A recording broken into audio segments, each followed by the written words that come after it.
Charles Edward Ives was born in Danbury, Connecticut on October 20th, 1874, the firstborn son of Mary Harley and George Edward Ives. The influences on him as a young musician were many and varied. Among these were European concert music, American 19th century parlor music, ragtime, other vernacular and functional music, sacred music, and his father's unusual interests in sounds. George Ives, being the town bandmaster and a well-trained musician, was the strongest influence on Charles. The father's favorite composers, among them Bach and Stephen Foster, became the son's inheritance. As a teenager, Ives was the youngest organist in the state and an excellent athlete. Musically, he was highly influenced by his father, and the two shared a very close relationship that would be maintained into Charles's freshman year at Yale College. George offered encouragement and support to the young composer when his writing style came under scrutiny. On one occasion, he criticized Charles's professor, Horatio Parker. In a letter, George gave advice of how Charles could justify his writing style, but unfortunately, letters would soon cease. George Ives died early that November in 1894. Charles Ives realized that he would not be able to support himself and a family with the kind of music he wanted to compose. Determined to make his living in business, he joined Mutual Life Insurance in New York as an actuarial clerk, making $5 a week.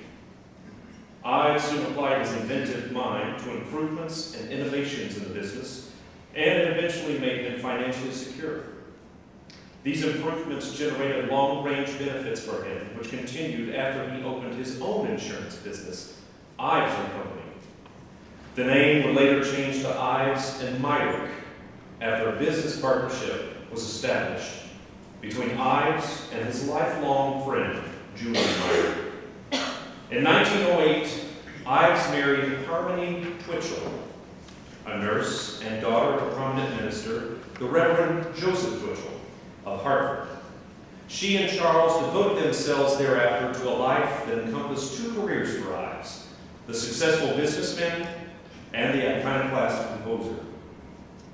Unable to have children of their own, the Iveses adopted a daughter, Edith, and the family lived comfortably in New York City and in a country home in West Reading, Connecticut.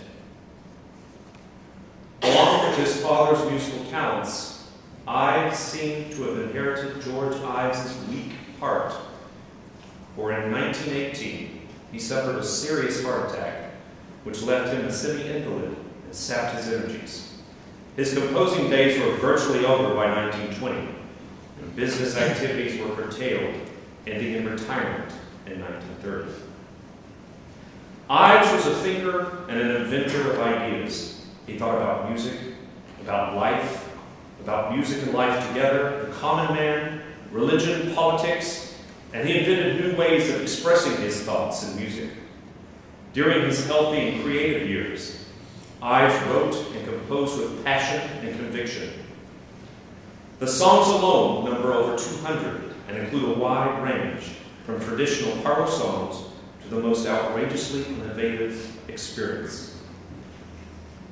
The music manuscripts are in themselves unusual visual artifacts, often extremely complicated and at times indecipherable, a situation that has added to existing editorial and publication problems complicated by Ivesian traits, such as multiple choices for performers, unusual instrumentation, multi-layering, and quarter tones.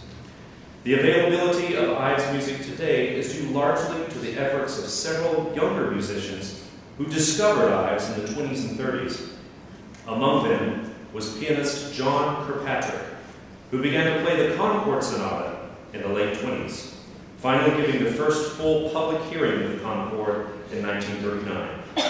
This occasion proved to be a turning point in Ives' career. Kirkpatrick's continuing dedication to Ives' music as performer and editor assured further recognition and publication. Yet Ives would not receive national recognition until 1947, almost 30 years after he stopped writing new music. That year, his Third Symphony won the Pulitzer Prize in Music, to which he responded by giving the prize money away. His thought, prizes are for boys, and I'm all grown up. Sadly, 7 years later, May 19th, 1954, Charles Ives passed away. Tonight we pay tribute to the all-American and manly musician that was Charles Ives because of his selflessness and unprovoked advancement of the cause of music in America and the world.